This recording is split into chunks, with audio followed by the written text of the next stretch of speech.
और इतने बड़े आईपीएस होने के बाद भी क्लेम लगा रहे हैं कि मंत्री के पास लड़की सप्लाई होती थी, लेकिन शेल्टर होम में गरीब बच्ची जाती है, गरीब लड़की होती है, अनाथ लड़की होती मैंने कहा कि कुर्सी अनमोल है, पिछवाड़े में फेविकोल है। है।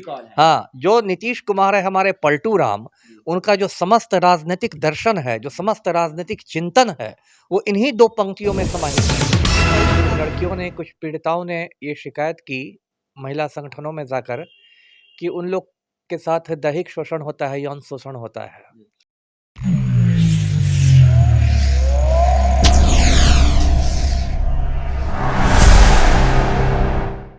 अभी हम अमिताभ कुमार दास जो पूर्व आईजी साहब हैं, एसीपी साहब थे, उनके पास आए हुए हैं। आजकल एक मुद्दा गर्म चल रहा है, जो शेल्टर होम का जो मुद्दा है काफी गर्म चल रहा है बिहार में। तमाम आपको मीडिया पर देखने को इस प्रकार के खबर देखने को मिल रहा होगा कि आखिर ये शेल्टर होम का मुद्दा क्या है। और सर आज काफी दिनों के बाद सर से आज मैं मिल रहा हूँ, तकरीबन 2-3 महीना बाद मिल रहा हूँ, और धन्यवाद सर का कि काफी दिनों बाद भी सर आज आप मिल पाए। सर ये मुद्दा क्या है? अब मुद्दा तो देखिए बहुत ये संगीन मामला है, जो गायघाट शेल्टर होम कांड है। ऐसा है कि ये कांड इसी साल फरवरी महीने में उजागर हुआ, जब कुछ लड़कियों ने, कुछ पीड़िताओं ने ये शिकायत की महिला संगठनों में जाकर कि उन लोग के साथ दैहिक शोषण होता है, यौन शोषण होता है। अब देखिए, जहाँ ये मामला उजागर हुआ उसी समय सरकार ने ऑपरेशन लीपापोती शुरू कर दी कि इस मामले को दबा दिया जाए।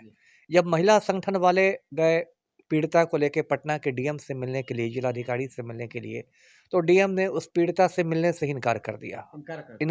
और डीएम साहब ने कहा कि नहीं नहीं, ये बस पॉलिटिक्स हो रहा है, ये वो।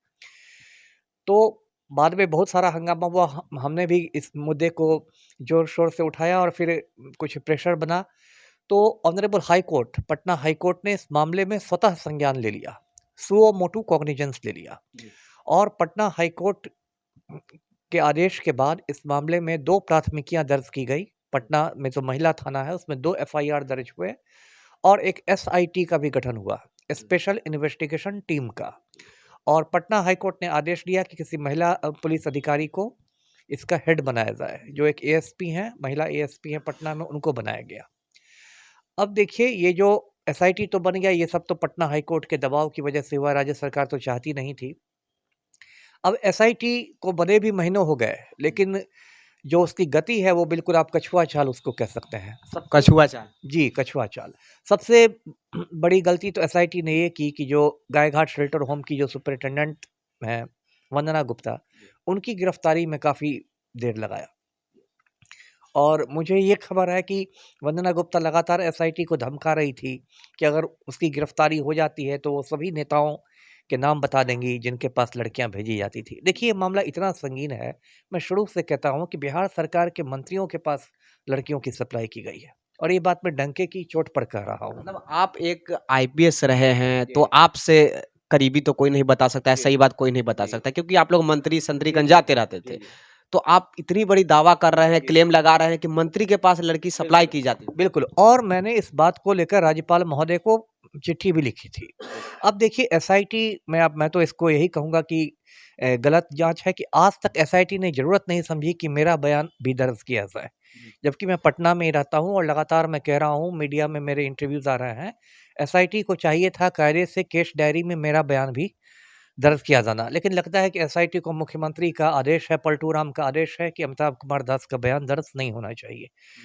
अभी क्या हुआ है कि 2-3 दिन पहले ऑनरेबल हाई कोर्ट में इसी मामले की सुनवाई थी, और उसमें एसआईटी की हेड को बुलाया गया, पटना के सीनियर एसपी को भी बुलाया गया, और मैं उसका वीडियो देख रहा था, किसी ने मुझे भेजा था, और उसमें जो ऑनरेबल जस्टिस है उन्होंने काफ़ी मतलब नाराज़गी ज़ाहिर की एसआईटी ने जो इन्वेस्टिगेशन किया अब तक, और साफ-साफ उन्होंने कहा कि जो इन्वेस्टिगेशन है ये बिल्कुल लॉपसाइडेड है।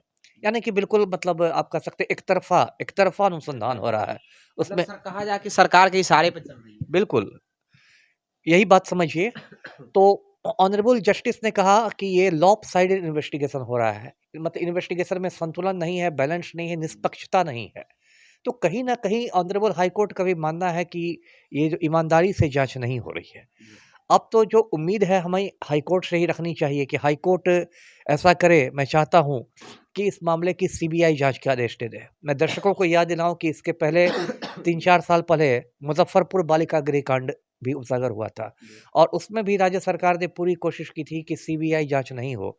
बाद में चौतरफा दबाव हुआ, फिर सीबीआई जांच हुई। फिर सीबीआई जांच के बाद जो उस समय समाज कल्याण मंत्री थी बिहार की, मंजू वर्मा, उनको इस्तीफा देना पड़ा। फिर मंजू वर्मा को जेल की हवा भी खानी पड़ी और सीबीआई जांच से ये भी पता चला कि जो मुख्य सूत्रधार था कांड का, ब्रजेश ठाकुर के मोबाइल में 17 बार बातचीत निकली मंजू वर्मा के पति चंद्रशेखर वर्मा के साथ।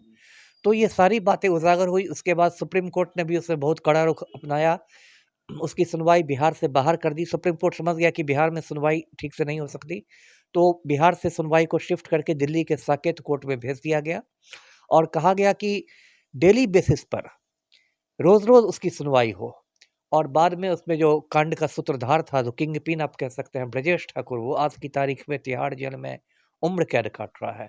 और मेरा अपना मानना है, व्यक्तिगत राय है मेरी, कि जो गायघाट शेल्टर होम का कांड है, ये मुजफ्फरपुर बालिका गृह कांड से भी बड़ा कांड है।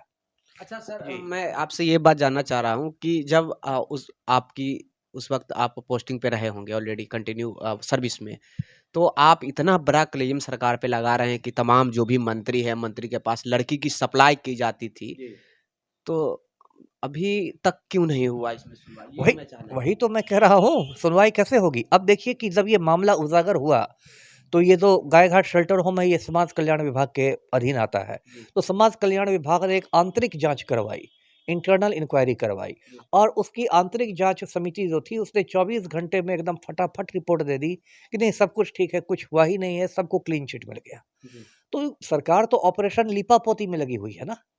यदि इस जांच, आज भी मैं कहता हूं कि यदि गायघाट शेल्टर होम की जांच ईमानदारी से हो, सीबीआई ईमानदारी से जांच करे और हाई कोर्ट उसकी मॉनिटरिंग करे, हाई कोर्ट की देखरेख में वो जांच हो, तो नीतीश कुमार की जो सरकार है, उसके आधा दर्जन मंत्री बेऊर जेल के भीतर होंगे। जी, आधा दर्जन। आधा दर्जन। तो ये सरकार तो बिल्कुल, अब मैं क्या कहूँ, पलटू राम का तो एक सूत्री कार्यक्रम है कि कुर्सी से चिपके रहना, है ना। कहते हैं कि कुर्सी अनमोल है, पिछवाड़े में फेविकोल है।